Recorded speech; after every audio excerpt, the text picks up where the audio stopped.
नमस्कार मैत्रिणींनो, ज्योत्स्ना रेसिपीमध्ये आपले खूप खूप मनापासून स्वागत आहे। आज आपण मसाल्याचा लच्छा पराठा कसा करणार आहोत ते बघणार आहोत। खूप छान बनतो हा आणि एकदम असा टेस्टी स्वादिष्ट, खूपच मस्त टिफिनवर देऊ शकता तुम्ही। आणि हे चटणी, टमाटरची चटणी सोबत किंवा सॉस सोबतही खाऊ शकता। त्यासाठी मी येथे कणिक भिजवून घेतलेली आहे। यातनं कणकीमध्ये मी 1 चम्मच तेल टाकलेलं होतं आणि मीठ, आणि आपण साधं पराठ्याला भिजवतो ना, जसं पोळीसाठी वगैरे तशा प्रकारेच भिजवायचं आहे। आणि मी हे 10 मिनटं झाकून ठेवलेलं होतं। आता मसाला तयार करायचा आहे। तिखट घेतलेला आहे 2 चम्मच, 1 चम्मच मीठ घेतलेला आहे, आमचूर पावडर घेतलेला आहे, चाट मसाला घेतलेला आहे आणि भाजलेला जिऱ्याचं पावडर, धने पावडर घेतलेला आहे 2 चम्मच आणि काळं मीठ। आणि हे मसाले ना छान मिक्स करून घ्यायचे। चाट मसाला, आमचूर पावडरनी इतकी मस्त भन्नाट टेस्ट लागते ना या पराठ्यांची की मुलं खूप आवडीने खातात आणि झटपट बनतो। अशा प्रकारे ना मी मसाला तयार करून ठेवत असते। मिक्स करून घेतलेला आहे मी। आता आपण ना पराठे बनवूया। आता मी इथे ना कणिक मळून घेतली आहे, तूपही घेतलेलं आहे आणि मसाला पण घेतलेला आहे। बाकीचा मसाला ठेवून दिलेला आहे मी। केव्हाही पराठे बनवायचे असले की मसाला आपल्याला तो पटकन घेतला की पराठे बनतात, सकाळी टिफिनला वगैरे।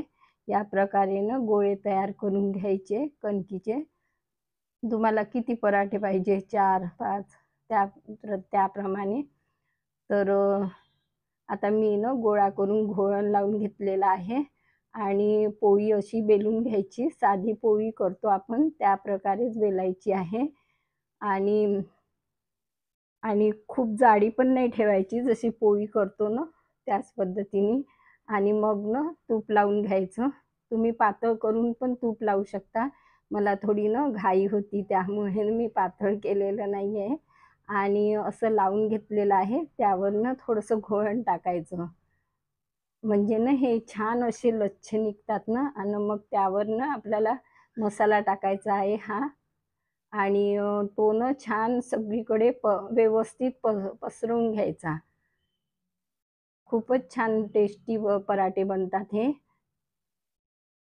आणि अशा प्रकारे पूर्ण पसरवून घेतलं आणि थोडंसं प्रेस करून घेते मी त्याला, आणि चाकूनी आता नाही का याच्या अशा लाईन सोडून घ्यायच्या। अशा प्रकारे लाईन सोडून घ्यायच्या। खूप मोठ्या पण नाही ओढायच्या, म्हणजे ना लच्छे छान याचे जवळजवळ ओढल्या की लच्छे छान तयार होतात। आणि हे ना एक एक गुंडाळायची आणि दुसऱ्या पातीवर ठेवायची आणि मग तिला पण अशा प्रकारे गुंडाळायचं गोल गोल गोल गोल। आणि मग तिसऱ्या पातीवर ठेवायची आणि लाईनिंगवर, तिसऱ्या लाईनिंगवर, मग चौथ्या लाईनिंगवर, अशा प्रकारे गोल याचा गोळा करून घ्यायचा। आणि हाताने थोडंसं व्यवस्थित करत जायचं। थोडं काय असते घोळण वगैरे आपण मसाला असतो तर तो घसरतो।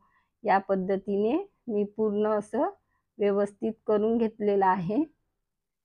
आणि मग याला ना घोळण्यात बुडवायचं, थोडंसं घोळण लावायचं आणि मग पोळीप्रमाणे बेलून घ्यायचं।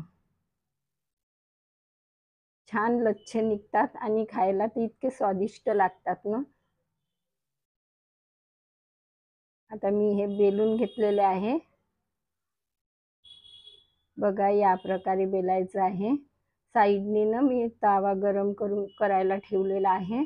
आता त्यावर ना काहीच न टाकता पहिले साधेच शेकून घ्यायचे आणि एक साईडनी झाल्यानंतर मग दुसऱ्या साईडनी शेकायचं।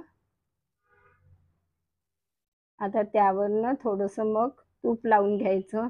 तूप लावा किंवा बटर लावा, मी तूपच लावलेलं आहे।